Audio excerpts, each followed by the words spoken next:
Cancer patients who want a more personalized treatment plan should discuss genomic cancer testing with their doctor. The results of these tests can help doctors and patients better understand the diagnosis and may even reduce the number of treatments that patients have to try. Cancer survivor Bryce Olson is here, along with Dr. Marcia Brose, with more on the importance of this testing. Welcome, you two.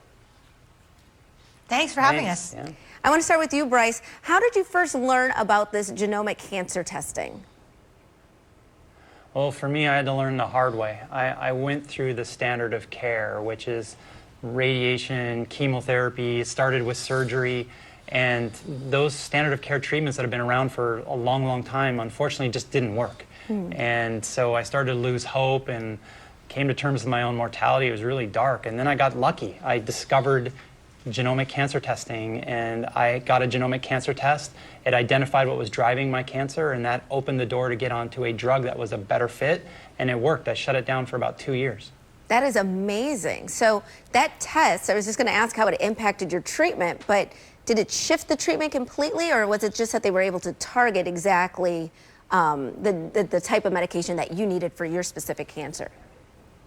For me personally, we shifted the treatment. Okay. I had another maybe 1 or 2 standard of care drugs that would have been given to me otherwise, but I shifted. I went to this targeted drug that would be a better fit for me, and that put everything off for about 2 years, and so it changed the course of my life. I wouldn't be here talking to you right now if I wouldn't have done that. And how are you feeling today? You look like you're doing really well. I feel great. You feel great. I'm on top of the world. That's wonderful, and you're spreading this good news. Dr. Brose, what happens during a genomic cancer test? So it's very simple. Nothing really happens to the patients. It's really a test that's ordered by the doctor, usually on a sample that was removed by surgery or a prior biopsy. And all it is really a test that just needs to be ordered by the doctor. Okay, so why should parents, or patients, I should say, explore genomic cancer testing if things are sort of going right, I guess? Like, why make that next step? Right. So it really is for people who have not been cured. So if somebody was to come in with maybe an early stage cancer, they have surgery and they're cured and there's no evidence of disease in their body, I'd say this is not the setting we're talking about today. The people we're talking about are the people when the standard therapy didn't work, it didn't cure them, or they still have disease in their body. Those people are usually going to be on therapies for the rest of their life.